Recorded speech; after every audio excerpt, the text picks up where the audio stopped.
Welcome to the Boneyard with Steve Robertson. As always, I am your good friend and host, Steve Robertson, here on the Monday edition of the Yard.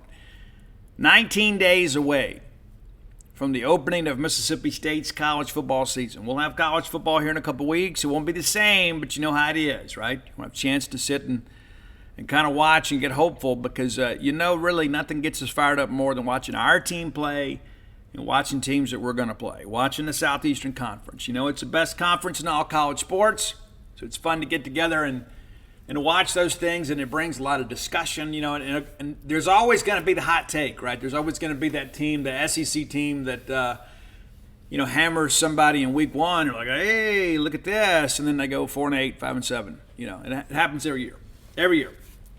There'll always be that one team in week one or week two that, hey, this team may challenge for the SEC. Doesn't always work out that way, right? But so today we're going to talk about a lot of things, a lot of football stuff today. No baseball on the show today, even though tomorrow I'm going to be meeting with Justin Parker, your new pitching coach, and we're going to go over the pitching lab. I'm going to do my best to write an article about what exactly is the pitching lab. What do they do in the pitching lab? Are we building pitchers there, right? Not just literally, but figuratively. We'll see. So we look forward to that. And, baseball practice starts on Wednesday. But our primary focus right now is college football. And it's taken us a long time, kids. And, it's interesting. One of our posters brought up on the message board today about how August is kind of like the worst month of the year. I kind of tend to agree, except for the fact that at least camps are open, right? I mean, we start getting preseason NFL games and stuff. The month of July, there's like nothing. College World Series ends, and if you're an MLB fan, I guess you get the All-Star break and home run derby and all that kind of stuff that used to mean so incredibly much to us. But, August is tough. And I think a lot of it, camps open. So for us, in the media, it's good because you get a lot more content opportunities. And we get a chance to, kind of learn about the team and kind of find out how things are shaking out in practice. But it's still tough because I'm so eager, right? It's been so long since we've played for anything. The month of July, I'm still just kind of getting over that, right? And it's like usually we're playing postseason baseball in June. And so then all of a sudden, July is like your vacation month and we have top dog camp, things like that. But August is kind of rough. It is. July and August both. And you say, well, kids are back in school, whatever. I don't have any kids that are in grade school anymore. So it's a little different deal. But I'm ready, like all of you. I don't want to fast forward to these couple of weeks because you never know what you're going to run across, right? You never know what life has for you. But I'm looking forward to all of us getting together again for the first time in a long time. On September 2nd, Davis Wade Stadium. You fine folks will be here tailgating and all that kind of stuff. And let me go ahead and prepare you now. We'll talk about it again before the ball game. Parking's going to be tough, so you need to plan ahead. Afford yourself more time to get here and don't be frustrated when you leave because parking, due to all the construction, is tough. And they have changed Bailey Howell Drive as you approach Humphrey Coliseum and all that. It's down basically to one lane. Yeah, it's true. I don't know why we did that. Nobody asked me, though. But on game day, you need to be prepared. You need to be prepared. Wives, I'm being your friend here. When he says we need to leave at 10, you probably need to leave at 9:30. And you probably need to be the one ready at 9 o'clock and kind of pushing everybody out the door. Because I'm sure he's going to tell you, I got it all figured out. It's all going to be fine. And then he'll be the one freaking out behind the wheel and honking the horn and flipping people off and banging on the steering column. I mean, you know your husband, and I do too. Well, I haven't been your husband. I have been that husband, right? So go ahead and be thinking about that now. If last year, if you said, hey, we usually leave around here, give yourself an extra hour. Well, Steve, I don't want to get there and have to sit in the heat. Well, you're probably going to be in your car in the air condition burning gas. But parking situation, the first month of the season especially, is going to be very, very difficult. All right, let's thank our friends at Bulldog Burger Company. I haven't been in there in about a week or so. I need to get in there and check them out. I was just craving a cheeseburger yesterday, and satisfied that craving with something else. Sometimes just the thought of going to town is just more than I can bear. But when I do go, I love going to Bulldog Burger Company because I know exactly the quality of meal I'm going to get. I understand the expectation of the service. I know the experience, the atmosphere. I know what to expect. It's one of my favorite places to go eat. And it was before they sponsored the show. So be sure and check them out next time you're in town. And now that the Bulldog Burger Company empire is growing, you don't have to wait for game day. You can check them out in central Mississippi on Lake Harbor Drive in the Ridge and Flowwood area. Of course, northeast Mississippi in Tupelo on Gloucester Street. And, of course, the flagship, University Drive here in Stark Vegas. Go by, have the spring rolls as your appetizer. They'll make you and everybody around you better looking. Get that great restaurant quality hamburger. And listen, I'm not going to tell you what you get. Maybe you need the veggie burger. Maybe that's your thing. Maybe you want that Mississippi barbecue burger. I've been kind of having a hankering for a pimentology add bacon. That's the original Boneyard burger right there. That's the real deal. And I don't even like pimento and cheese. I don't. When we were kids, we go to dinner on the grounds at church, and somebody bring that whole big old case of sandwiches, and they'd all be pimento and cheese. You're like, man, ugh. Anything but that. But I love the pimentology hamburger. Absolutely love it. Absolutely love it. It's kind of made me rethink my thought on pimento and cheese sandwiches, too. Maybe I had too early a gong on that as a kid. Maybe I need to try again. Maybe. Get that chocolate shake to go. You'll be glad you did. Ride that ride home with a smile. Bulldog Burger Company, the place where people go to meet. M-E-A-T. All right. We have spent a lot of time talking and kind of preparing for the season. We're going to do, we have 3 SEC team previews left. That's it. We got 3 weeks of shows before we get there. So we're going to wrap up our preview of the SEC this week. Next week, we're going to start previewing the non-conference opponents, just kind of from a peripheral point of view. And then we'll get into game week, and we'll do a detailed preview of Southeastern Louisiana and kind of look around the league. But our previews will be done. And one of the reasons we did that is because you and I both know by the time we get to game week, there's going to be a lot of things that pop up, right? There's going to be injury reports. There's going to be players perhaps around the league that are winning starting jobs. Quarterbacks will be announced. We have a lot more to talk about then. But what I want to talk about today is take a quick look at our non-conference opponents. We talk all the time about having unique matchups, and that's the big thing. Oh, it's a unique matchup, and we got this. We never play these guys. We have some very unique matchups in a non-conference schedule. Maybe you're familiar with this. We always talk about playing the Louisiana directional schools. We played UL Lafayette, who used to be Southwest Louisiana. Played them several times. We played UL Monroe, who used to be Northeast Louisiana. I don't recall us playing Northwestern State in Louisiana, but we've only played Southeastern one time in our history. That's it, one time.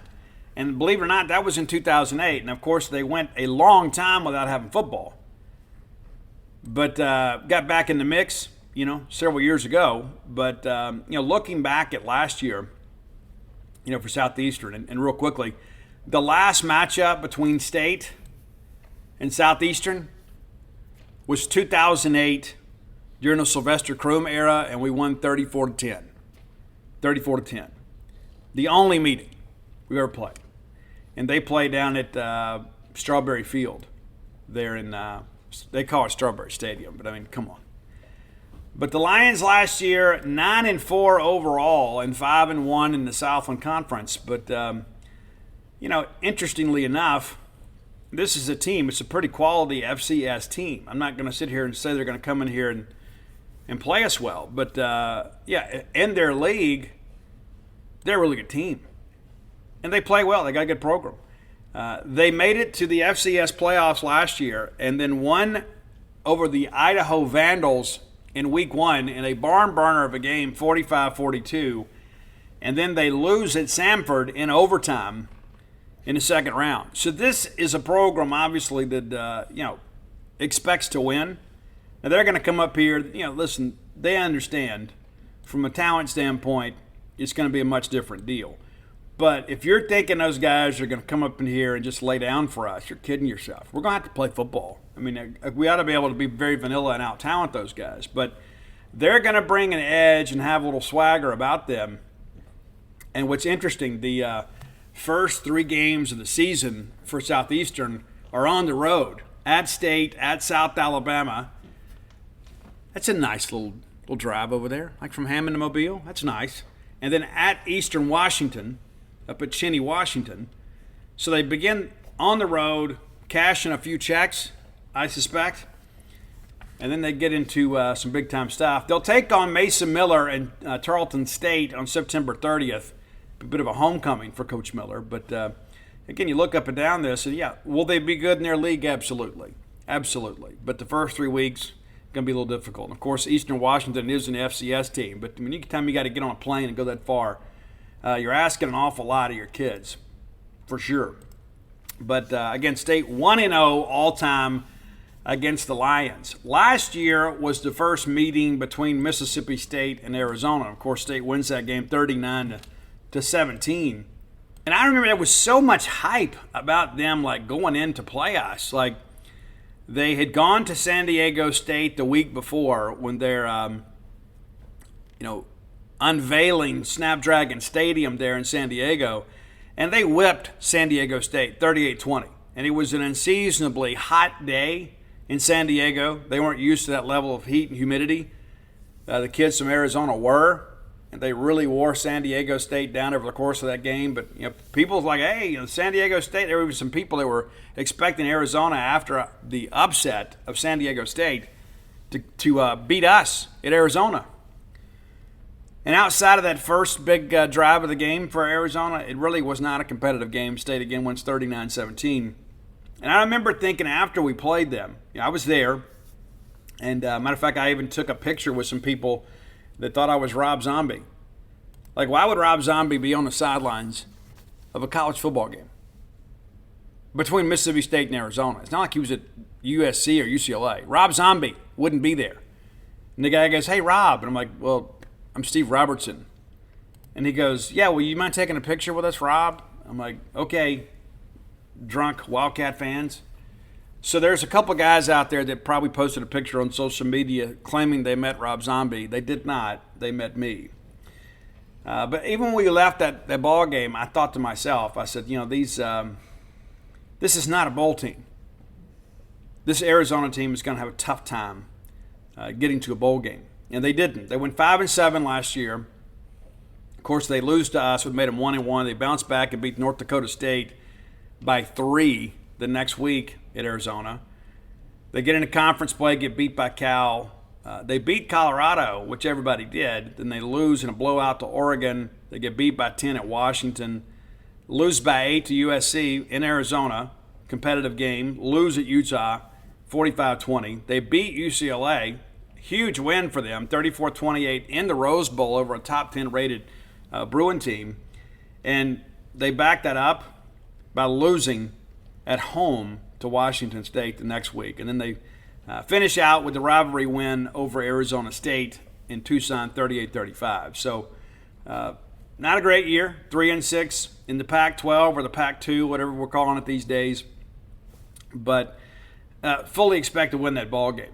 And the thing that I will tell you, after spending some time out in the extreme Southwest, and you see these big temperatures out there. Guys, let me tell you this. 100 degrees in Tucson, Arizona is not the same as it is in Starkville, Mississippi. It's not. Because we have this thing called humidity. They say, what's a dry heat out there? I mean, it's still hot. I mean, if you don't hydrate yourself, you're going to be in trouble. It's a much different deal with that humidity because the humidity just saps your strength. It's different. I mean, I'd be out there in Albuquerque when Danny was out there. People were walking around in these winter jackets and everything, and I got on shorts, or T-shirt and jeans or whatever, We just have a little bit, thicker skin, I guess. Maybe the Mississippi heat has kind of warmed us up for that. But I think that they're in for some trouble when they come in here. I think they think they know what heat is, and that's what you're going to hear in the preseason. What about the heat? What about the heat? Oh, we're in the heat all the time. It is a different heat, period. I will die on that hill. All right, third non-conference matchup will be the first ever meeting between Mississippi State and Western Michigan. I don't know how we got into this deal, but it's interesting, right? Now you're probably wondering, what do we know, about Western Michigan? Well, they weren't very good last year. 5-7 overall, and 4-4 within the MAC. I believe they finished third in their division, but they open up last year on the road at Michigan State and get smacked 35-13. They win at Ball State, then lose to Pitt 34-13. They go to San Jose State and they beat the Spartans 34-6. New Hampshire, they get them in Kalamazoo, beat them 44-7. They lose to Eastern Michigan 45-23. The Bobcats of Ohio get them 33-14. They beat Miami of Ohio 16-10 in Oxford. Then it's a 13-9 loss in Bowling Green. And then 24-21, they lose to Northern Illinois, and they eke by Central Michigan 12-10, and then they beat Toledo 20-14. So you can see, once they got into league play and kind of got their legs on them a little bit, every game was competitive. And so you look at that 5-7 record and you say, yeah, it's 5-7. They're a losing team. I don't know what they've got coming back. We hadn't got that in depth with our preview. But this is a team that got better as the year went along and, of course, ended the year on a 2-game winning streak. And so, again, they're not going to be intimidated, but I think it's, again, one of those deals you look at, coming down here to play against what should be a really good Mississippi State team. You're asking an awful lot. But, again, first ever meeting in Waldo Stadium. Yeah, Waldo Stadium. That's the name of their home venue, Waldo. So where's Waldo? Well, it's on the Western Michigan campus. But I don't know how prepared they're going to be, when they get here. They, it's the middle of the year, as you guys know, but they open up with St. Francis, and then they're at Syracuse, and then they go to Iowa. That's a couple tough gets right there out of the gate. And then they get into league play, and so we get them on October 7th, which is the wife's birthday. But it's after they have played basically 5 straight. They're going to open up on August 31st, so 17 days from today. You'll be a chance to watch them if you want to. It'll be on ESPN+, so it requires some effort on your part. But, again, this is a game that we should win. Now, the fourth. Hey, Bulldog fans, are you on the go? Is it more difficult than ever to find something healthy and wholesome to eat? I tell you what, let us help you with our friends at HelloFresh. Had great experiences with them in the past. You can take a bite out of summer yourself with HelloFresh. From chef-crested seasonal recipes to their new fresh and fit summer menu, HelloFresh brings flavor right to your door. And here's the thing, too. It doesn't have to just be the same old thing, right? Sometimes you get caught in the habits. They have these new menus, and they have new options for you that make dining a pleasure. Make your home the hangout place this summer with crowd-pleasing eats from a backyard bratwurst to tangy key lime pie. HelloFresh Market makes summer entertaining a cinch. Be sure and check them out. We're going to make it easy for you. Go to HelloFresh.com/Boneyard50. Again, that's HelloFresh.com/Boneyard50. And you wonder what the 50 stands for? Yeah, it gets you 50% off plus free shipping. How about that? 50% off plus free shipping. Again, that's HelloFresh.com/Boneyard50. Non-conference game is actually the one that I'm the most worried about, to be quite honest with you. We get Southern Miss. I don't know about the wisdom of playing Southern Miss, the Saturday before the Egg Bowl. I'd like to have played Southeastern Louisiana then. Now, I don't know if they would be okay with that, but, Southern Miss under Will Hall has been a good team. And they're going to be sky high when they come in here, right? We know this before we even get started. They're going to be, I'm going to turn this up a little bit. I think I'm a little bit low. They're going to be sky high when they come in here. They're going to be excited and want to play Mississippi State. And, of course, we got some former Bulldogs on that team. They'll have some inside intel about some of our personnel. Of course, we've changed a lot, so there won't be any carryover when it comes to audibles and things like that on the offensive side of the football. But Southern Miss goes 7-6 last year, 4-4 within their conference. And it's interesting, too. I mean, I grew up as a kid. They were in the Metro Conference because I'm from the 1900s. But it was a much different deal back then. And, now they're in the Sun Belt, Conference USA. It's like wherever Southern Miss and those schools end up, it always seems that, things change. They're never in these, and nowadays nobody's in a conference that appears that has a lot of continuity, but you kind of understand my point, is that Southern Miss just seems like to be a school that's never going to get the big invite. And I think a lot of it's got to do with fan support. People are like, we should be in the Big 12. You have no chance of being in the Big 12. Zero. I mean, you can't even get people to come watch anything other than a rivalry game. Last year, Southern Miss loses the season opener at home to Hugh Freeze at Liberty, a 4-overtime game that the Flames win 29-27. Southern Miss goes to play Miami. I thought this would be a more competitive game than it was, but they get beat 30-7. They hammer Northwestern State 64-10. Probably the biggest win of the year, Tulane. They go to New Orleans and beat Tulane 27-24. They lose to Troy, who ended up being the Sun Belt Conference champion, 27-10. They get Arkansas State 20-19. Win in San Marcos against Texas State 20-14. They beat Louisiana Lafayette, I'm back to that, 39-24. They lose in Hattiesburg to Georgia State. And then Coastal gets them 26-23.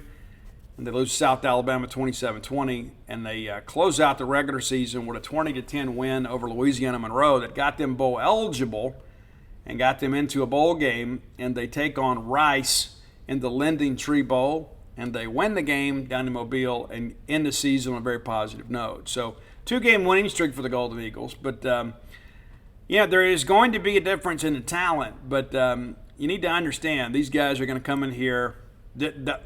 All week long it's going to be, hey, these guys scheduled you guys before the Egg Bowl because they see you like an FCS team. They see you as a run and win. That's going to be one of those things they're going to be in your face about. And we'll, of course, have a lot to talk about Southern Miss as we kind of get into it a little bit later. But State currently on a 5-game winning streak against the Golden Eagles. In the record books, it is State leads the series 15-14-1. Had the one tie, but State currently on a 5-game winning streak that dates back to 1989 in the days of Eric Underwood, those guys, Joel Logan. You win that game 26-23. I was in attendance that day at M.M. Roberts Stadium. We missed an extra point early in the ball game and ended up kicking the field goal to win it late.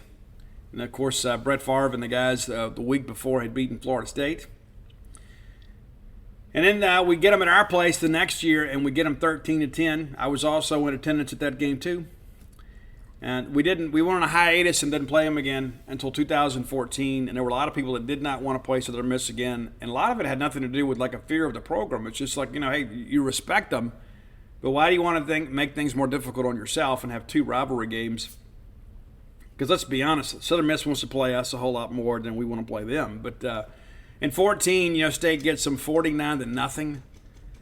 And then in 2015, in Dak's senior year, we went down there. And if you remember, we were going in to score on the very first drive. And then Ashton Shumpert fumbled going into the end zone. They had a fake field goal type deal. So they pulled out all the stops early, and we helped them a little bit. And we were trying to keep Dak more in the pocket and let him be a pocket passer.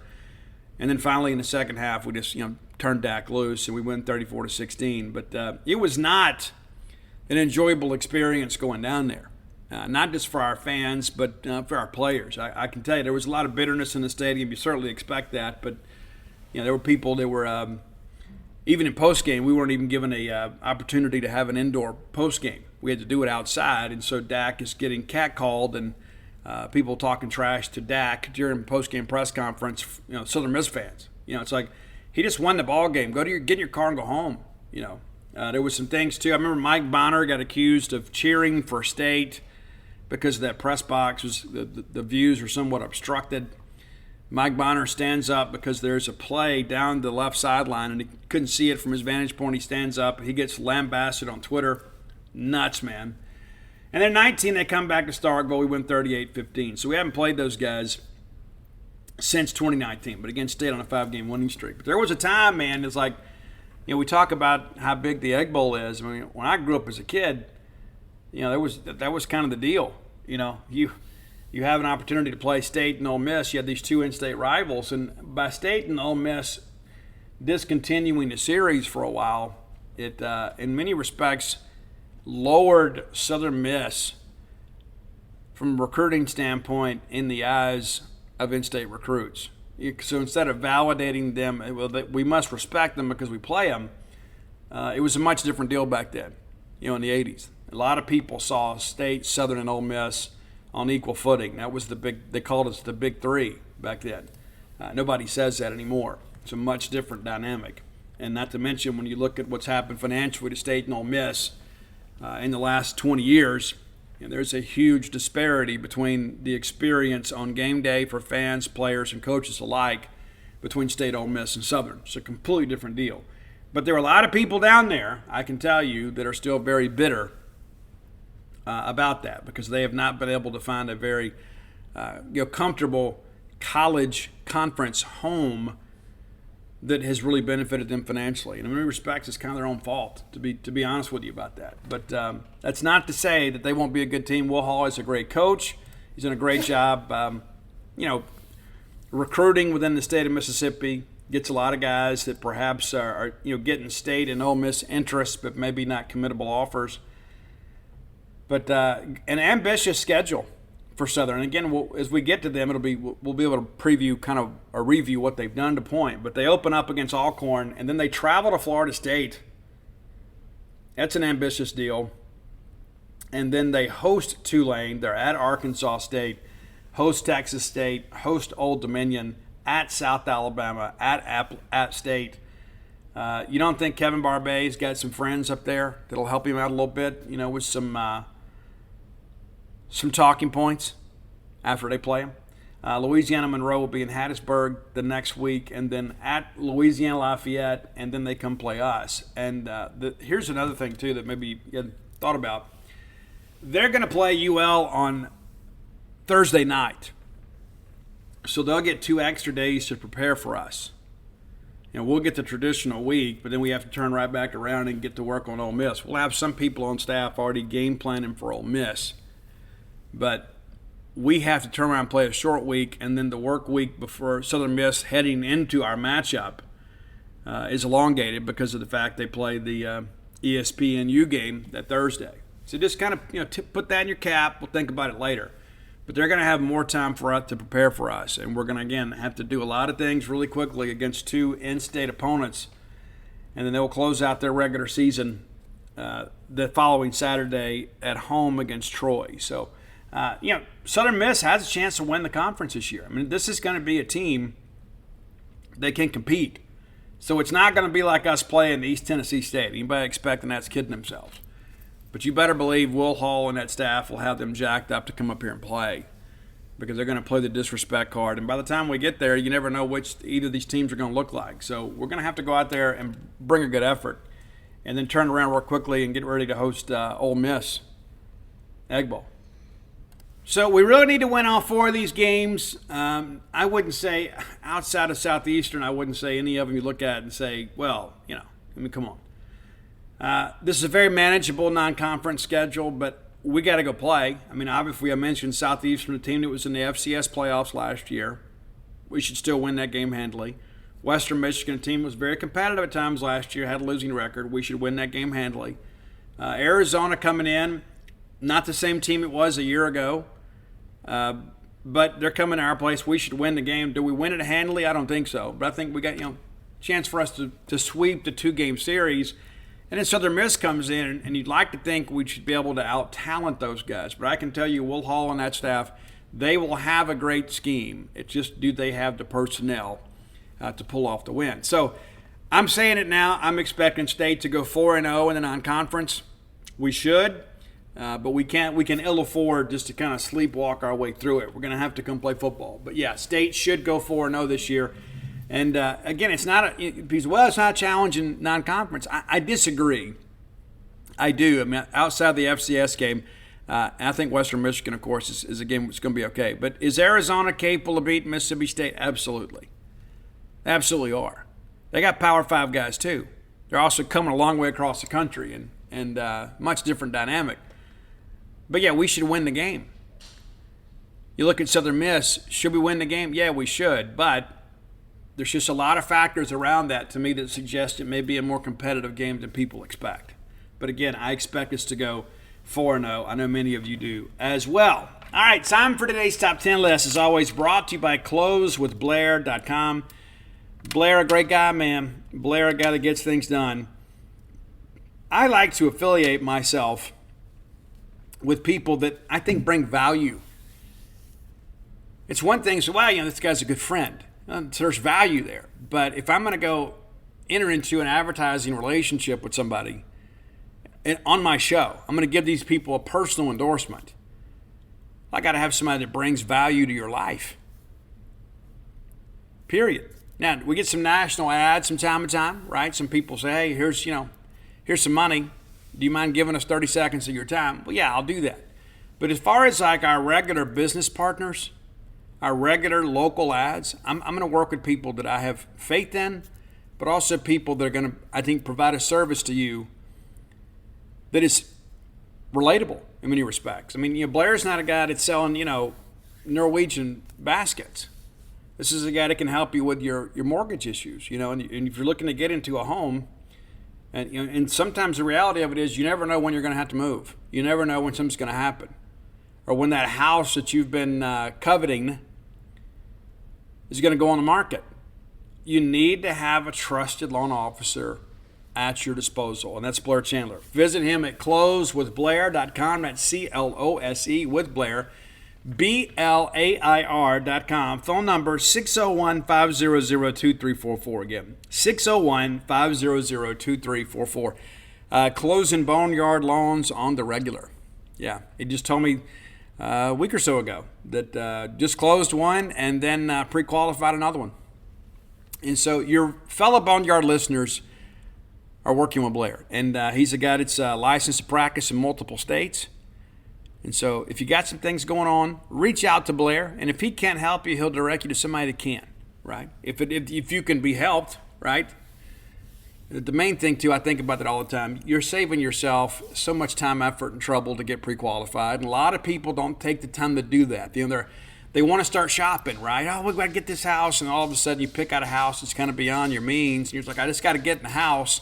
And even if you can get approved for that, you get in the home. I mean, you don't have any quality of life, because you're having to work all this extra overtime just to be able to pay the mortgage. And you think someday it'll all work out, and chances are it's not. So it's best to get pre-qualified through a mortgage professional like Blair Chandler. And again, visit him at closewithblair.com to get all the details. 601-500-2344. All right. You guys love covers. Man, you do. I love them too. And I had somebody reach out and said, Steve, you mentioned on the show you were going to do a cover song, a covers album top 10 soon. Well, I'm going to do one today, but it's going to be different than the rest. We're going to do top rock covers from this year so far. And I've done some research. I've looked up there was some that I wasn't aware of. I listened to them like, you know what, this is going on the list. The cover song is interesting because I like people that can take a song that we know and love and be true to it, but also kind of put their own spin on it, right? One of my favorite videos that pops up on the Reels all the time is the kid on America's Got Talent doing his own arrangement of Dancing in the Dark from Bruce Springsteen. Instead of it being up-tempo, it's a slowed down ballad type thing. I love it, man. I love people that can be true to the original but put their own personality in it. And so this is going to be an interesting list. So again, these are modern rock bands. Some of these are like doom metal too, doing pop classics from the 80s. So don't expect many of these songs to sound like the original. All right? Top 10 rock covers for 2023 so far. We may revisit this in December. Number 10, many of you may know the band Static X. Wayne Static sadly died several years ago, and then his poor wife was so grief-stricken and was mired with depression and ultimately ended up killing herself. It's terrible. Well, the band lives on, and in Wayne's honor, and they recently covered the Nine Inch Nails standard from the Pretty Hate Machine album, No, It's Not Head Like a Hole, It's Terrible Lie. And they even kind of slowed the tempo down a little bit. They changed it a little bit. It's a different deal. The arrangement's a little bit different. Okay, number 9.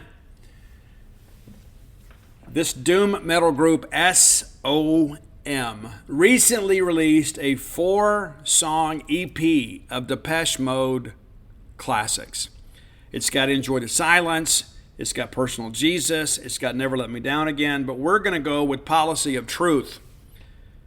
Much, much different. Again, you'll hear some elements of the original, but they've kind of made it their own. But it's interesting. They didn't just do one Depeche Mode cover. They did 4. Number 8, a band that's very interesting. They've got a huge following in Europe. It's a band called Powerwolf. They released their cover of Poison on Alice Cooper's birthday. Yeah, on his 75th birthday. So a nice little gift from Powerwolf. Their version is really cool. It's not as good as the original. I don't know how it could be. That Alice Cooper Trash album was kind of a return for Alice Cooper. It was phenomenal, to quote Ben Howland. But number 8, Powerwolf's Poison. Good version, for sure. Number 7, I'd never heard of this band before, ever. And in my research, I stumbled across this. Many of you remember the great movie Flashdance. Had an incredible soundtrack. Still does. I mean, the soundtrack still exists. You can go listen to it on iTunes or Spotify, whatever you want.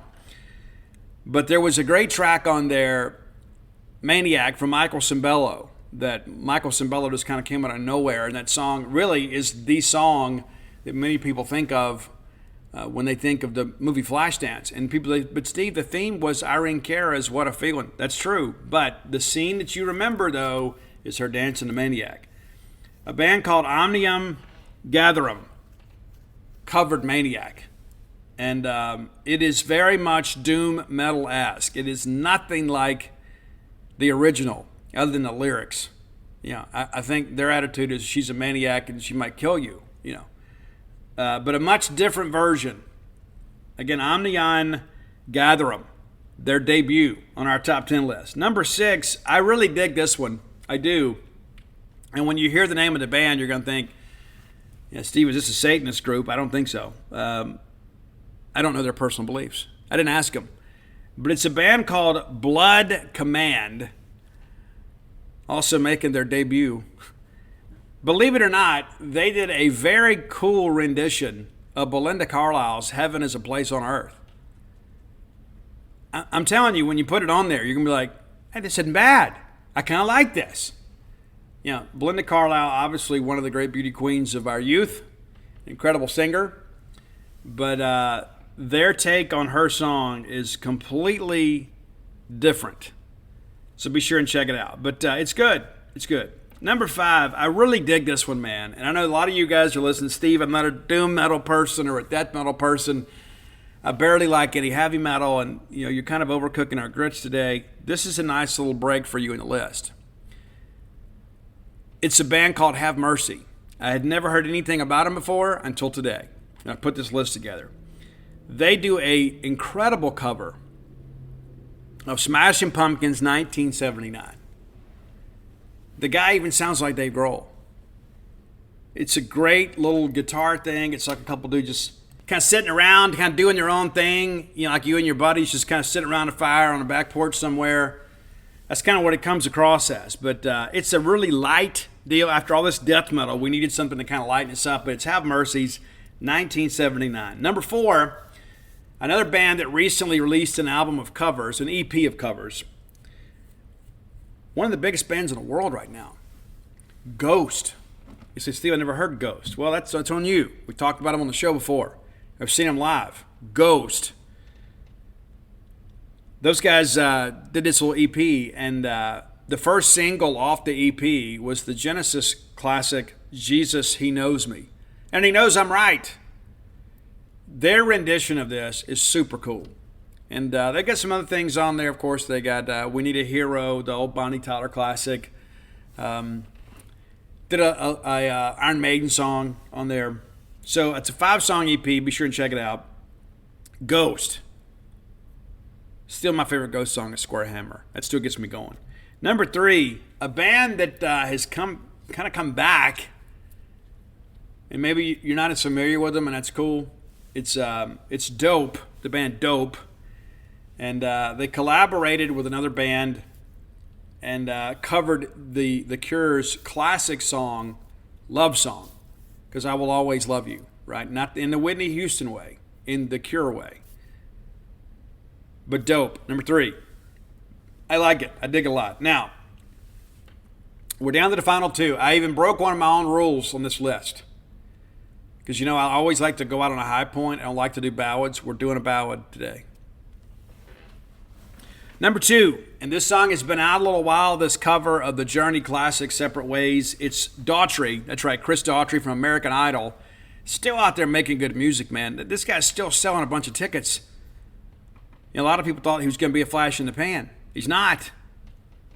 He teamed up with Lizzie Hale from Hellstorm. I know many of you love her. And they covered Separate Ways, and it is amazing. Never be as good as the original, okay? Let's just go ahead and establish that.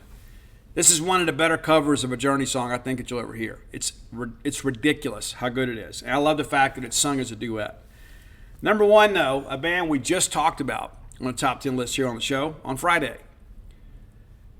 It's Falling in Reverse, their version of Last Resort from Papa Roach. And it's amazing to me how the arrangement of this song changes the meaning of the song. And like you look at the lyrical content, you're like, how did I miss this? How did I miss this before? But Jacoby Shaddix and Papa Roach, they wrote it kind of as a song of attitude and rebellion, kind of they're fighting for their life. But the way that this Falling in Reverse version is, it's like this ethereal, dark sense of giving up. It's like Jacoby and those guys singing, and it's like, cut my life into pieces. This is my last resort. Like, this is it. I got to put my back against the wall and got to fight my way out of this. It completely changes it. Ronnie Radke does an amazing job on this.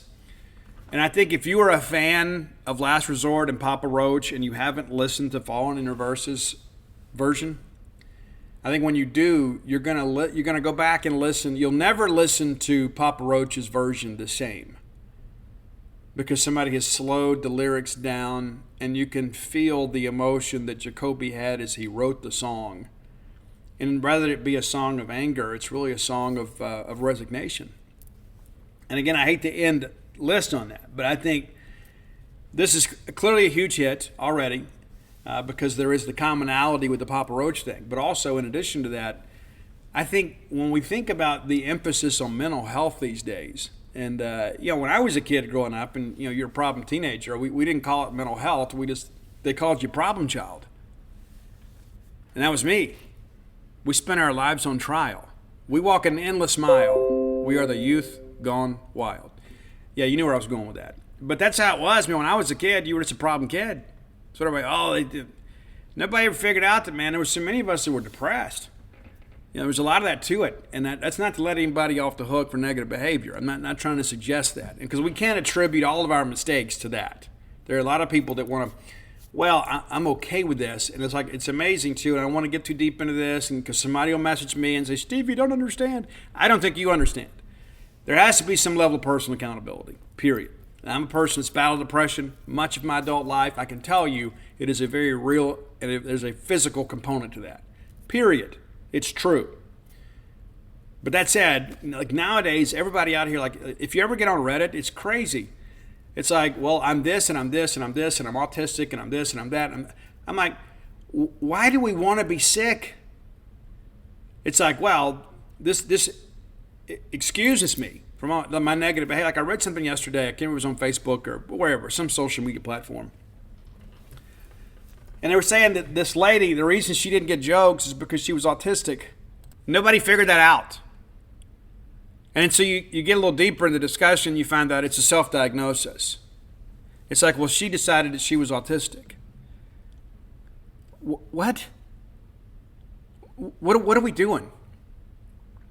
So that just explains everything. Like, I can get out here and be antisocial and just say, well, there's this. I have people in my life, people that I've known, families that I've known, that have had autistic children. And it is very much a challenge. And I personally think it's disrespectful to those families that really deal with this. So we're just going to pull these labels out of the air and say, well, this is me, this is me, this is me, this is me. When it's not you. You know, you can be a bad person. I don't know why that's so hard for people to accept these days. You can be a bad person. You shouldn't be, but you can be. And it's nobody's fault but your own. But you can be a bad person. But instead, we got this blaming mechanisms. It's like, well, there's this, and this explains my behavior. So you just have to accept me being a bad person, because if you don't, then you are a person that is discounting my liabilities. I think some people put all this stuff up. It's like it's just an excuse. And again, I said I wasn't going too deep in the reads with all this stuff, but I'm just going to tell you, if you're one of those people, let me tell you, there is a whole beautiful world out here with amazing things going on, and there are people that truly care about you, that want you to enjoy them. And you know what? If all you want to do is to retreat to your bedroom after work or whatever and sit around and stream videos and watch Netflix, that's your right too. But we don't have to put a label on it to say this is my personal preference. It's like we want to put these things up, and it's like, well, that way nobody will ask me about it. I just don't want to be around people. I go through those phases sometimes too, man. And there are other times, like especially these days, and I'm by myself so much, I can't wait to get out and have some human interaction. There are other times it gets way too people-y for me out there. I get anxiety from it. I do. And you know what I do when that happens? I just go home. I do. And I recharge, and then I'm ready to go out there and do it again. But the thing that I have learned, and maybe I'm in the minority here, I don't know that we can heal through isolation. Sometimes you got to retreat and recover. But I don't know how we heal through isolation and self-diagnosis and that kind of stuff. It just drives me crazy. It really does. And I shouldn't. My wife tells me all the time, you let this stuff bother you that shouldn't matter. And you know a lot of it is, though, and I don't want to flip this here and make it seem like I'm just being altruistic in everything that I do. Sometimes I get angry too, and sometimes I'll just tell people exactly what I think, whether I should or I shouldn't. But the reality of it is like I get saddened when people begin to label themselves hopeless. It's like I'm a hopeless case, because there were people that told me I was hopeless. And instead of it burying me, it inspired me. It's like, well, this situation is just hopeless, and this is just who I am. There was a time in my life I was content to just die as a drug addict. I didn't know any other way. I was like, I don't know how I'm going to beat this. I don't know what am I going to do? This is just my life, right? And then things changed for me. I had some people that helped me. I've got friends that I got sober with that struggle with agoraphobia and things like that. And I don't know how real it is, but it's real to them. And so I'm sensitive to all that too. But my hope is that we can find something to bring you happiness. Period. Because the thought of people that I love dying alone up in some dark bedroom with Netflix asking them, are you still there? That's just heartbreaking to me. It just is. And maybe that's what some people want, and I respect that too. But the reality of it is that there is so much more to life than these little labels. You know what my favorite labels are? My favorite labels are? Because I could run through all this and feel sorry for myself and say, well, I'm an addict, and I'm an alcoholic, and I'm bipolar, and I have to take medication for blood pressure, take medication for this, take medication for that. I could put all these things out there to try to invoke sympathy from other people, or to excuse my behavior. Well, I'm just different. This is just who I am. Nah, I don't accept that. You know what I am? Guys, I'm a believer. I'm a husband. I'm a father. I'm a grandfather. I'm a bulldog. I'm an author. I'm a business owner. I'm a podcaster. Part-time musician when I feel like it. And there's so much of that. Those things give me pride. Those other things are just things I have to deal with, right? But it's not who I am. It's what I have to do in order to do the things that I love to do. So I've lectured enough, and so Roy will now pass around the offering plate, and please turn to page 417 in your hymnals, and we'll hum just as I am. I apologize for being preachy today. I know some people don't like that, but I just get so caught up in all that we get. I don't volunteer to be sick. I'm not going to do that. I did that earlier in my life. And I've learned that there's no value in that. So I'm not going to volunteer for the rest of my life to be sick. That's not to say I'm not going to have a bad day. I had a bad day yesterday. I did. It was a bad day. It was tough. Couldn't wait for Dana to get up and I could talk to her about it, But I'm not going to be a volunteer to be sick and be a co-conspirator in my own demise. I'm not going to be that person. And there were times in my life I was all beaten down by that, and it's just kind of, you accept the plight, but I'm just not going to do that. I'm not going to volunteer to be sick, and I hope that you won't either. All right, second half of the show brought to you by Campus Bookmart. Reminder, tomorrow, Tuesday the 15th at noon, going to have the university official release of this year's Vintage Vault logo. Many of you think you already know what it is. I would probably say you're right. Merchandise will be officially available for sale, and you go to Campus Bookmart tomorrow in person. You can get it online. But I'm going to go. I'm planning to go. Hopefully things work out that I can go.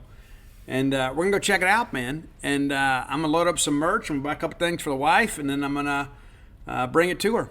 And I'm excited about this new merch stuff, man, and you should be too. I think there's some pent-up demand. And I love the fact they're doing this Vintage Vault stuff. I do. I love it. And even the stuff that predates me, I think it's cool. It's nice to honor our history, but this is one of those logos, man, that people are like, wish we had this full time. But nevertheless, if you're in town, come by at Campus Bookmart tomorrow at noon for the official unveiling. And you never know, we'll make a content opportunity out of it. Who knows? But I'm going to be there, buy some merch, maybe send some books. And then you can get ready to roll. There's going to be a lot of people are going to have merch, and it's going to be great. But the official release is going to happen at Campus Bookmart at noon tomorrow. If you can't make it to town, visit them on the World Wide Web at campusbookmart.net. And by being a loyal Boneyard listener, we'll give you a phrase that pays. That's BSR, which stands for Beautiful Steve Robertson. That gets you free shipping on all orders over $75. Any order less than 75 bones, absolutely incomplete. And I can guarantee this, after you see the new selections of merch tomorrow, you're going to spend more than $75. Many of you have been thinking, I'm going to wait and see. No, you don't need to do that. You're going to want to wear this September 2nd when we roll in to Davis Wade Stadium and run over the Southeastern Lions. So go ahead and get prepared for that. Again, that's campusbookmart.net. And again, I'd love to see you. So if you're in town, come by and say hello tomorrow, the 15th at noon, Campus Bookmart. All right, let's take a look at Tennessee here. And we don't play Tennessee unless we're both fortunate enough to get to Atlanta, which is not expected. I was one of the people that was really high on Tennessee last year before the season started. Had some people that doubted me, and I like them again this year. Is Tennessee back? Well, Tennessee just officially announced that 4 of their home games for this schedule, are now officially sold out. So, fans are back. And I like the Josh Heupel hire. I know a lot of people didn't. I thought, number one, Tennessee has always had offensive skill. It is within their recruiting footprint. They have the ability to kind of replenish that. And it's a fun offense. It's a fun scheme. They're gonna, it's kind of like the launch angle baseball team, right? They're going to attack you. They're going to try to hit the big shot. But let's take a quick look back at last year. Again, Tennessee had a chance last year to play in a New Year's Six, and when them losing the way they did, we had a chance to get to the Citrus Bowl, but the way that the schedule played out with Tennessee and LSU, they kept us out of it. But at the end of the day, it's up to us, right? It's up to us. Got to take care of our own business. But the Vols last year, 11-2. 59-10 winners over Ball State. They go and win at Pitt in overtime, 34-27. They get Akron 63-6 in Neyland. They get Florida in Neyland 38-33, and that's when things really again started falling apart. Florida. They go into Baton Rouge. And they beat LSU like they were Louisiana Lafayette, 40-13. And they were running wide open in the secondary all game long. The big moment, the one that people have been waiting a decade or more for, the next week, Alabama, Tennessee. In Neyland, Hendon Hooker became a legend. He was already a great player, but he finds a way to win that ball game. And you think late in that game, there's no way, man. After that fumble and Alabama walks it in, it's over. The ghost of Saban and Bear Bryant, whatever, and all that poppycock. But instead, Hendon Hooker takes them down the field. They win 52-49. Huge win. They get UT Martin 65-24 the next week, and they're rolling right along here. And then you get Kentucky 44-6. They beat them like they deserve to be beat. And then you lose to Georgia in Athens 27-13. It was a good game. Georgia was a little bit better team. You hammer Missouri 66-24, and you think, you know what, we just got to finish up, guys. Finish up here in the regular season, and things are great. Things are great. We might even slip into the playoff. No, because then they get absolutely destroyed by South Carolina, 63-38. And you knew then, okay, well, the best we're going to be able to hope for is the Gator Bowl or the Outback, right? Or ReliaQuest, whatever we're calling it this year. Then they get Vandy 56-0, and then the Battle of the Orange, they take on Clemson down in Miami at Hard Rock Stadium and win 31-14. So what kind of team will they have this year without Hendon Hooker? That's one of those things you begin to ask yourself, A lot of people are really excited about Joe Milton. He certainly has a lot of ability. He does. He is a real weapon.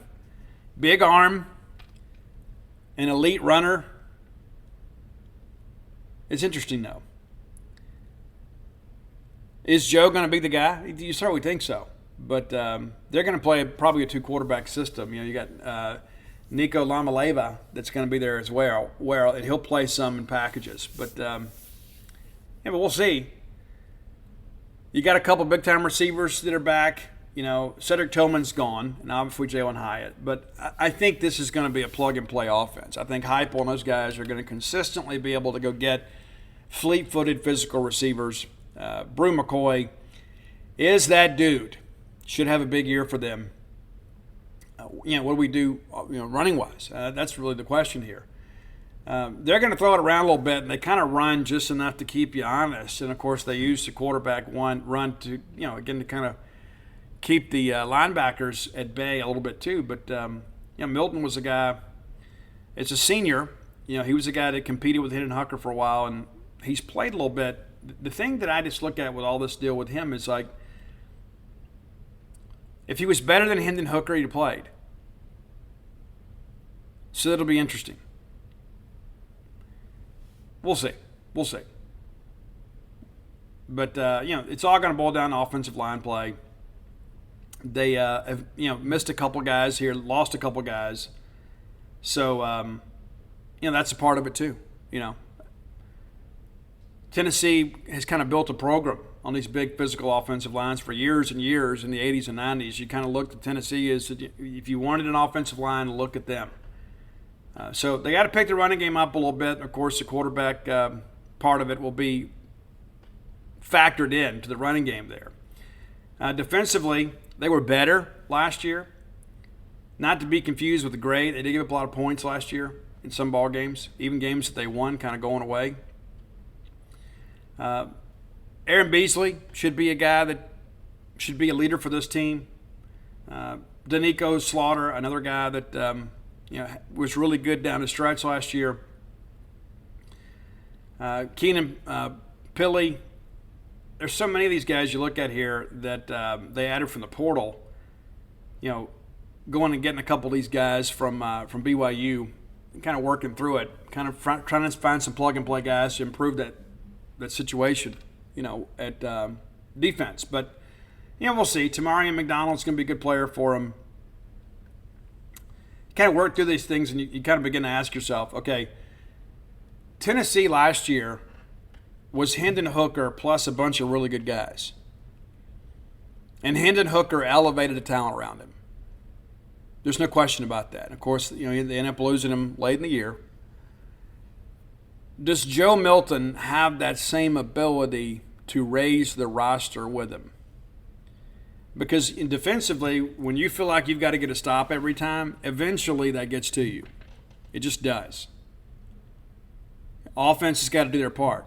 Now, Zach Arnett will tell you, hey, if our offense could only manage to score 10, then our defense has got to hold them to 9, right? Because it's a team game, right? But the reality of it is when you roll through this thing with Tennessee, I don't think they're going to be as good as last year, even though they may finish in a similar situation. I think when you look at the schedule, and again, still got to deal with Georgia and Alabama, right, if you're Tennessee. But you go 11-2 last year. Can you replicate that this year? And even if you do, you're probably not getting to Atlanta because Georgia's not going to drop 2 regular season games. And even if you beat Georgia, you'll have to find a way to navigate the rest of the schedule and avoid maybe just losing to Alabama because then you would hold the tiebreaker. But there's a 1-game swing in there, and I think Tennessee can make it interesting.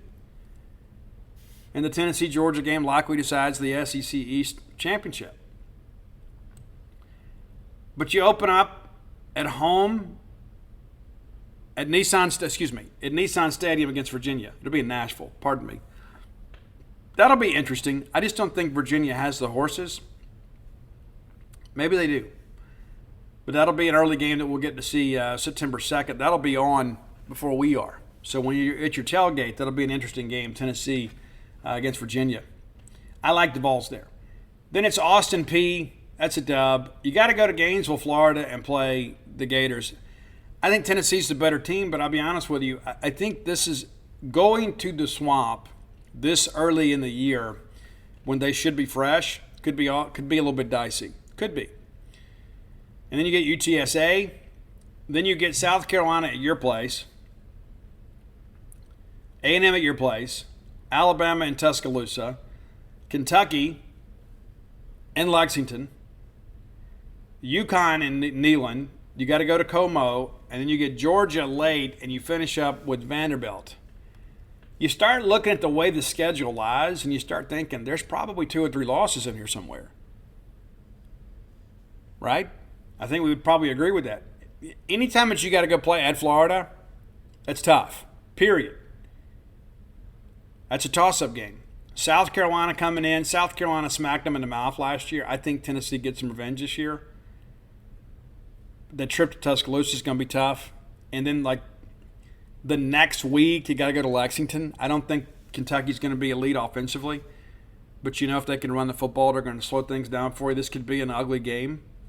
And when it's an ugly game, it typically favors Kentucky. I like Tennessee to win it, but it won't surprise me if it's like a 21-17 type deal. But, again, you start looking through this and you start realizing, okay, Georgia and Alabama, if we had to pick it today, those are 2 losses, which has them finishing second in the East. But those games at Florida and at Kentucky will determine the quality of the season. You win both of those, you're probably right back in, New Year's Six game or whatever we're calling them these days. You don't, you're going to a regular game in the state of Florida. But I think Heupel's got these guys rolling. Again, it's going to boil down to quarterback play. I don't think that Milton is going to be able to recapture that same level of magic that Hendon Hooker did. He just simply had a special quality. I just don't agree that Milton is going to pick up where they left off. So I'm gonna say they're going to lose at least one of the toss-up games, and we're going to go 9-3. 9-3 this year for the Volunteers, which I think again will be enough to get them in a decent bowl game somewhere. But like the Vols, like Josh Heupel, and they're probably going to be playing with their heads on fire because of the fact that the sanctions from the NCAA case were a lot less substantial than many people expected. I thought there was a chance, too, that it wouldn't be as significant. When the charges first came out, you're like, holy smokes, they're going to get murdered. And then when you begin to find out that it was Tennessee that actually uncovered this, and Tennessee took corrective action, notified the SEC office and the NCAA, and began just kind of navigating through this on their own, taking charge of their program and rather waiting to hear from the NCAA, you kind of got the feeling that this is going to be a deal that they're going to be okay. It's not insignificant sanctions, but it's not as bad as I think most people expect it to be. And I think that's one of the reasons a lot of people weren't interested in taking that job, because they said, you know what, I'm going to take that job and we're going to get murdered. And Heupel's like, I'll take it. And what does he do? Turns in 11-2 record last year. Impressive. It is impressive. So now this is what we found out, is Tennessee truly back? I don't know. I just think that I think there is a ceiling there with Joe. And we'll see what happens. But eager to see how they get out and perform this year, as many of you are as well. All right, let's take some time now and talk about some Mississippi State football. You know, we had the scrimmage over the weekend. The first thing that I want to tell you that I've learned is we got out of the scrimmage healthy.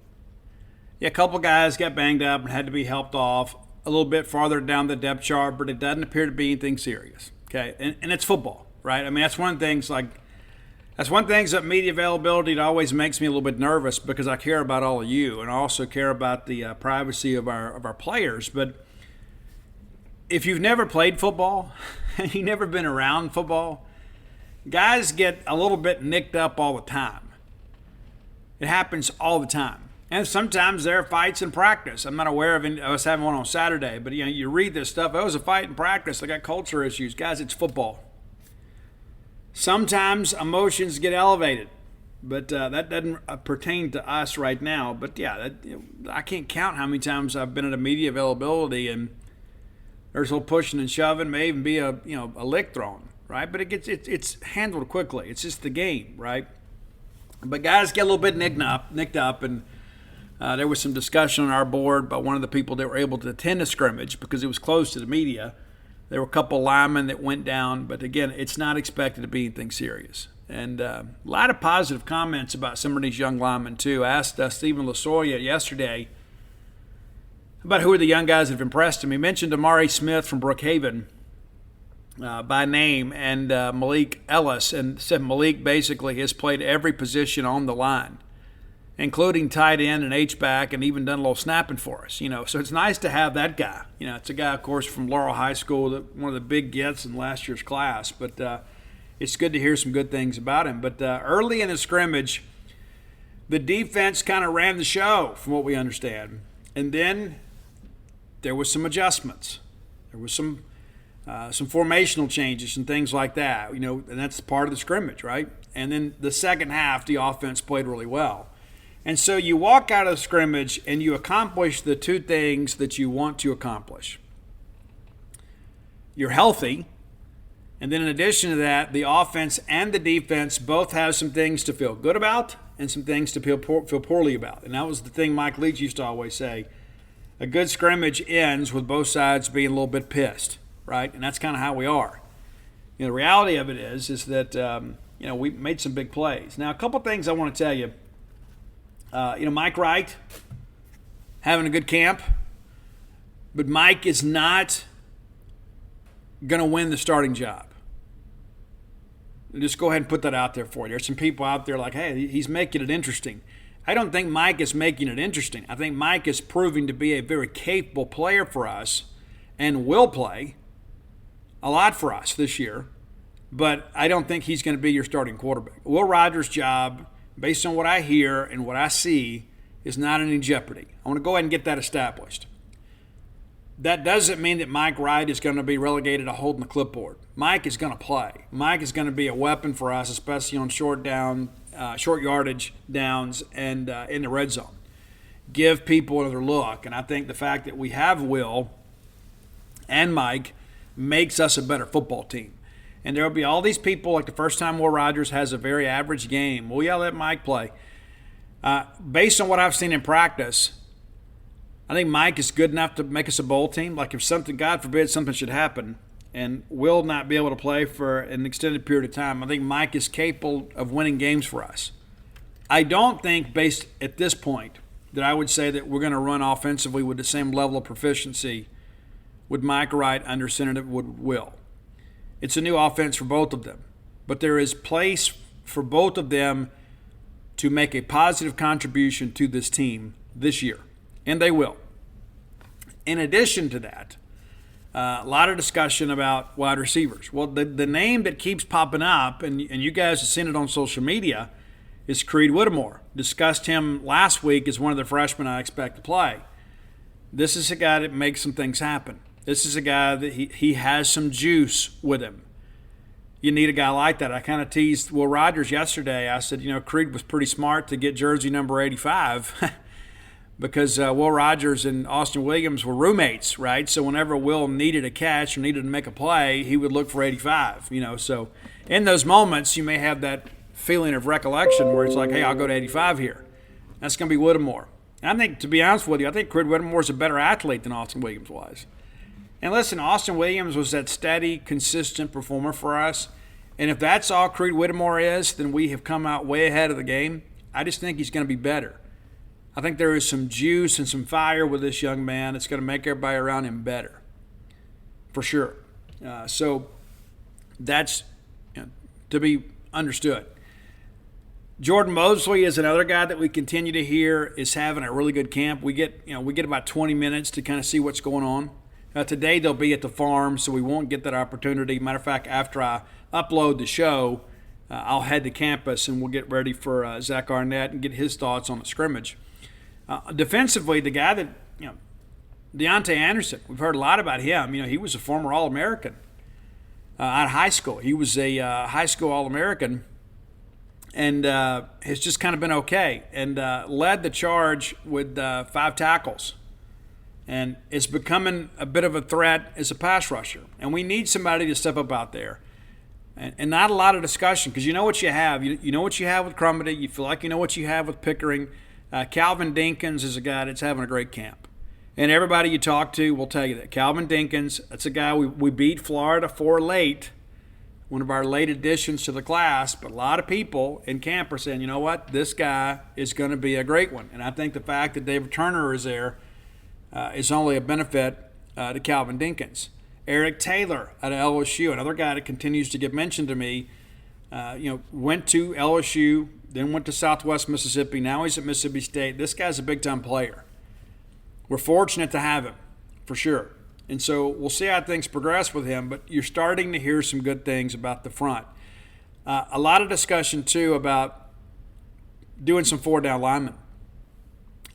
So here's what I'm told.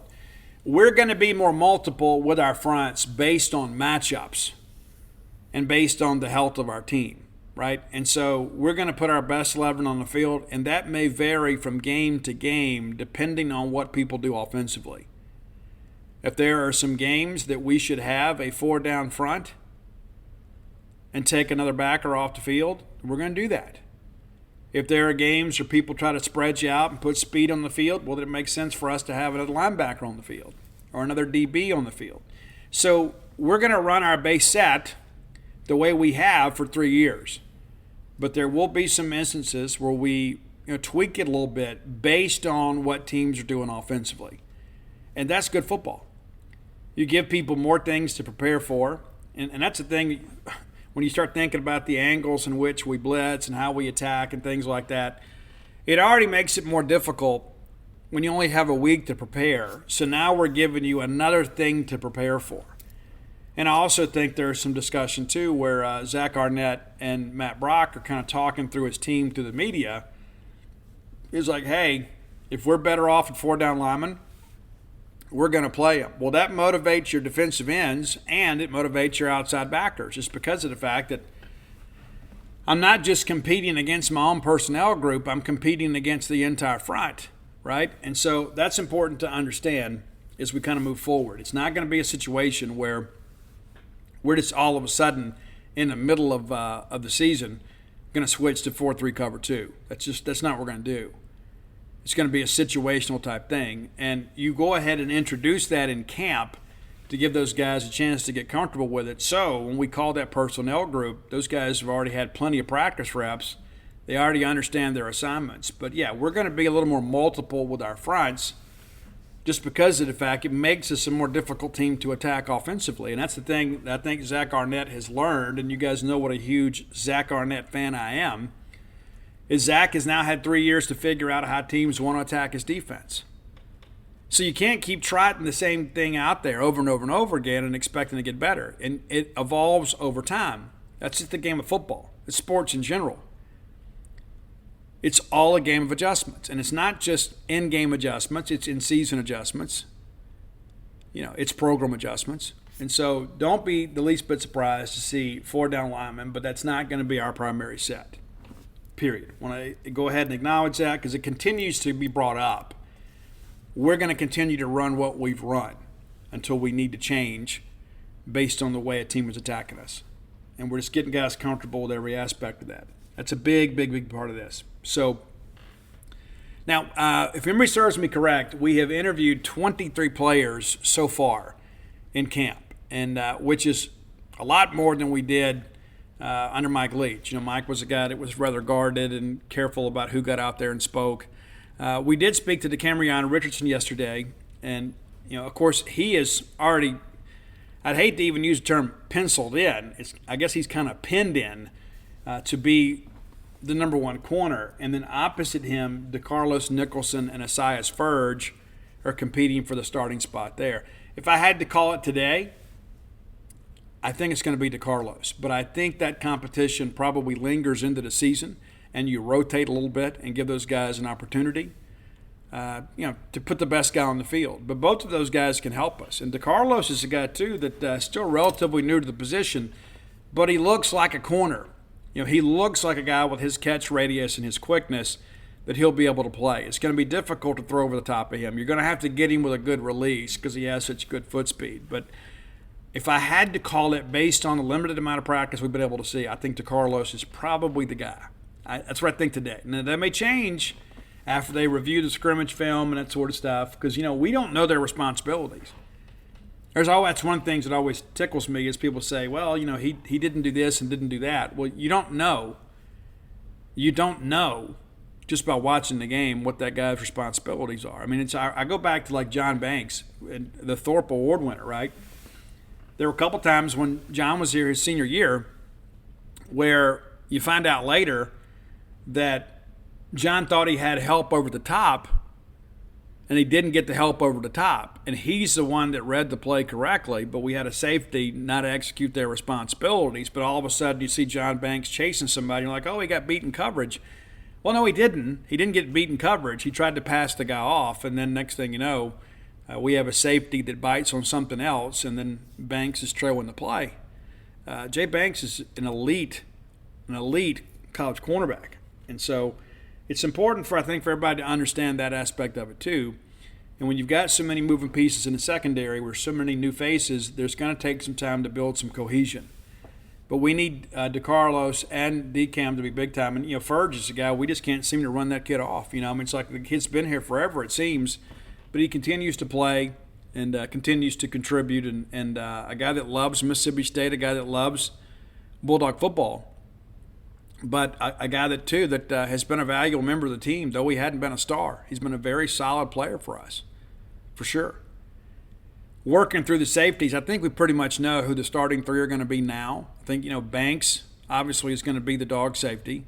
Then you begin to work through all this, and there's a lot of talk about, Kobe Albert. And then there's Sean Preston. And so that's not to say that depth chart's going to be written in blood or anything, but I think it's kind of coming into focus now. And again, I tell people all the time, we do a daily depth chart, and we're happy to do it, but don't get into week one and say, well, wait a minute, because again, we only get a small window into practice, and we're doing the best we can, but things change sometimes from day to day. And then when we get into classes, it may change even more. So it's important to understand that. But again, all reports are that the scrimmage was successful. And of course, the number one thing is you gather healthy, but also that the defense made some plays that limited the offense, and then the offense was able to counterpunch and put some big things together. Now, we'll get back together in scrimmage again later this weekend. And I'm going to pull the schedule up for you here because we're nearly done. We're nearly done with camp, and there's not a whole lot left as far as availability for us. So let me run it down for you.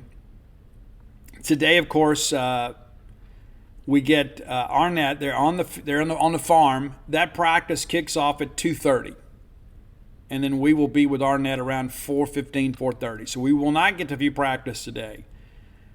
Tuesday, tomorrow, practice 3:35, and then we get to be there around 5:30 to watch the end of practice, and then we'll have some players and assistant coaches. And then Wednesday the 16th is an off day.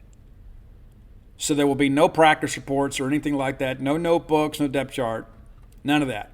The 17th is Thursday. Media, basically the same schedule as Tuesday, as we'll get the last 20 minutes and then have an opportunity to interview Coach Arnett. So we're going to get Coach Arnett, it looks like, 3 times this week. How cool is that? We'll get him today, we'll get him on Thursday, and then get him Saturday after the scrimmage. So, and basically Tuesday, Thursday, Friday are all the same. Wednesday, the day off, is also the first day of classes. And then that final scrimmage on the 19th, you start looking through all this, and you begin to realize, guys, we're getting done. There will be no practice on Sunday. There will be no media availability on Monday the 21st. That's next week, a week from today. August 22nd, there's no more media availability the rest of camp. We won't be able to go to practice the rest of the way, but we will get selected players and coaches post-practice the rest of the way. So our final media availability is going to be Friday of this week. That's it. That's it. And then this next week, of course, will be what Leach used to call, your pre-camp. Like, you basically your dress rehearsal. We're going to go through game week the week before the game. We're going to go through everything, get everybody on the same page, and, assign scout team and that kind of stuff. And then we'll start in earnest kind of getting ready for Southeastern. So, again, that's not a new Zach Arnett thing. That's something that Leach did for 3 years, and we always knew. Now, granted, we used to get to go to practice the entire time until the week before game week. But very grateful for the access that we have. There's some people around the conference that never get to see their team practice. They can't even go out there and see who's in a no-contact jersey or anything like that. They just go into a room and wait for media relations to bring them some players. And so it's important to understand that we get good access from Mississippi State. It's important that people understand that. I remember every time there's a change, people are like, I don't understand why they're limited access. Just calm down. Okay, we're the ones with the access. And I can tell you, I think the way we're doing it now, getting our access toward the end of practice before interviews is better for us. So instead of us having to go at the beginning of practice and watch guys stretch and work through individual drills before practice really gets started, you don't learn much from that. But at least we get to see some team drills and we get to see some of the younger guys run around. And then when that period is over, we go right into interviews. So it's a real efficient use of our time. But also, too, we're getting the greater benefit of seeing some actual football practice and not just some pre-practice drills. So don't get outraged on our behalf. We're absolutely perfect with this arrangement. I can assure you, we are absolutely, I speak for everybody in the media, this is a much better arrangement for us because it's a better use of our time, but also, too, the periods of practice we get to observe are much more beneficial to allow us to share with you guys kind of what's really going on, right? Because you get to see the first team offense line up in its entirety and go through team drills and throw the football around a little bit and kind of see how the depth chart is kind of shaking out. And again, that's running out too. And this is the last week of that, and then we'll kind of begin to transition and get ready to go. All right, before we get out of here, I'll tell you that the book is in the can, When the Bottom Falls. You can go to whenthebottomfalls.com. You can pre-order the new book, and while you're there, all of my sports books are there too. There are 4 of them: Flim Flam, Stark Villains, Alpha Dogs, and Dogpile. If you don't have them, you need to get them. I meet people all the time and say, hey, I got your book. And I'm like, which one? Oh, you wrote more than one? Yeah, I've written 6. And I don't mean that out of arrogance or haughtiness. I just want you to know we're doing the best we can to market this for you. But the book is in the can. It's being laid out now. It'll soon be off the print. I got to pick out some pictures this week, and that's really the last thing I got to do. And I don't know how much of that I want to do. I go pick out some pictures and scan them in and send them in. They'll decorate them a little bit and kind of modernize them and digitize them and all that kind of stuff. And so you'll get to see, some pictures of me. How about that? As a young buck, when I had short hair. So Excited about it, and a good day of sales yesterday. I have a lot of people that have reached out and said, hey, now that it's getting close. Takes about 5 weeks to print a book. Could be 4, could be 6. So we're telling people late September. So again, it's already in the hands of the gentleman that lays everything out. They take these Word documents and then turn them into book pages, and then they'll go through, do a final read to make sure the layout is good. And it goes off to print, gets in line to print, and next thing you know, they're binding the book and putting the book jackets on, and we're putting them in your mailbox. So again, whenthebottomfalls.com. But hey, if you've got the old URLs like Dogpile the book, it all goes the same place. It all goes the same place. Be sure and check it out. What's crazy too is that somebody reminded me the last couple of shows I have not mentioned where to get Stark Villains gear. I think you would know, but out of the blue, I had somebody said, "Hey, I went to go get a Stark Villain T-shirt and I couldn't remember the name of it." And so it's starkvillains.com, and that is officially trademarked. Even though your T-shirt may not reflect it, I own that. Back registered June 23rd of 2020. How about that? So happy to have that. It's a pretty cool thing to be able to have that. But you can rep the brand at starkvillains.com. I think Stark Villains is amazing. I do. I love the title. I like what it stands for. I love the layout of it. Be sure and go check it out.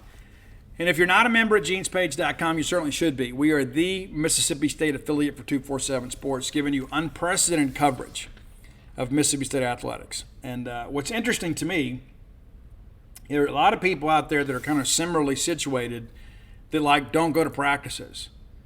And I'm talking around the conference, right? They don't have the ability to go to practice, and that's kind of goes hand in hand with what I was just talking about how we get access to be able to kind of paint you guys the picture.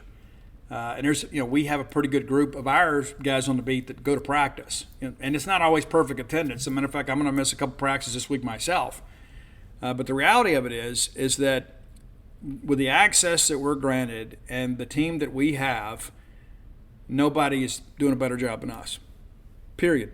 I'll put us up against anybody. And that's not to say that there won't be some changes at some point. There will be. I mean, nobody lives and works forever. I mean, goodness, I got a lot of people here. It's tough to keep a band together, much less a group this big. But this football season, there's going to be any better place to follow your Bulldogs than at genespage.com. And listen, I love the fact that we've got such a great relationship. I had so many people. I've had a bad day the other day, and went to town, and I kept running into people. Man, I'm so excited about the new book. Love the website. Listen to the podcast. And you guys don't know what that means to me. I mean, honestly, I'm a guy sometimes, I told you earlier in the show, sometimes I get depressed. I do. And sometimes I wonder if anybody's even listening. I mean, I keep sending the checks. I mean, so I know somebody's got to be. But you never know. And then I get these reports in that says, hey, we're having a bigger year than we've ever had on the Boneyard. But it's nice to be able to put a face with the analytics when somebody comes up and says, man, I love the show. I love the fact that you kind of call it for what it is. And that's one of the things that I've always prided myself upon. Number one, I love Mississippi State. And some of you may see me as coming down on more of the positive side. I've never met a pessimist that didn't fashion themselves as a realist. It's funny how that works. And, there's always things, like last year. It's the same people with the same discussions. The names just change. Last year, that was the big discussion. Okay, we're going to fire Mike Leach at the end of the year. Have you forgotten that? I haven't. That was the big discussion. And so I knew, barring some off-the-field scandal, that Mike Leach wasn't going to be fired. Period. And it sounds so crazy to talk about him like that in this light, considering what happened at the end of the year. But even in the middle of the year, they're like people had fallen so in love with their narrative. It's almost like we're pulling against Mississippi State. And as I've shared with you guys before, I am for Mississippi State and everybody else is for Mississippi State. We went 9-4 last year, won the Golden Egg, won the bowl game, finished in the top 20. And there's a segment of our fans that did not have the opportunity to enjoy that because they were so invested in their own narrative. And so I'm going to encourage you, take a breath. We got Zach Arnett, so it's a new staff. There's a lot of new things that are happening. But guys, sports is supposed to be fun. And when you've gone out there on message boards and social media and attribute things to your sources, which is, I got a guy that texts me, and then it's like, well, this is what I want to happen. it's like we speak into a vacuum. It's like, well, I wanted Mike Leach gone. So anytime something happens that I feel supports that narrative, that's the drum we're going to beat. And you beat it all year long. And so if he loses the Egg Bowl, he's got to go. Well, then we win the Egg Bowl. And you couldn't even enjoy it. So let's just take it game by game and enjoy the journey. We're not going to play the Egg Bowl in August. We're going to play it in November. And we're going to win. And Zach Arnett's going to put together a good team this year. And you know what? Are there going to be some growing pains? You better believe it there will be. Especially offensively early on. There'll be some things that don't go our way. You know, we probably don't win every game we expect to. We'll probably win one we're not expecting to, too. But let's kind of put our differences aside now. And let's unite behind Mississippi State football and Zach Arnett and this quality football team you got. Let's go see what happens. You know, let's stop trying to fire everybody. You know, that's what happens. You know, it's like, and I think about that too. It's like when you begin to think about what we've gone through the last 3 years. From the very first moment Nikki McRae got here, we had people that wanted to fire. And since we lost to South Florida, we get one fire. And so that's all we heard until she resigned, and God rest her soul, right? And so as soon as we get that handled, well, then we want to fire Ben Howland. And then we do. And then we want to fire Mike Leach. Now we want to fire Chris Simonis. You know, and so for 4 years or 3 years now, we have basically been in this mix where our fan base has had all this angst. We're always attacking somebody. And I get it. I want to win just like you guys do. In everything. Everything. But just for a while, can we kind of settle in here and enjoy football season and enjoy the fact that we're probably going to prove a lot of people wrong? And, you know, we may get to the end of the year and say, you know what, maybe we didn't know as much as we thought. But let's not let our loyalty waver, because those coaches and those players are wearing the Mississippi State logo, and that's where my allegiance lies, and I hope that's the same for you. Until next time, let's all live our lives in a way we make more friends than enemies, and people can see a difference in the way we live.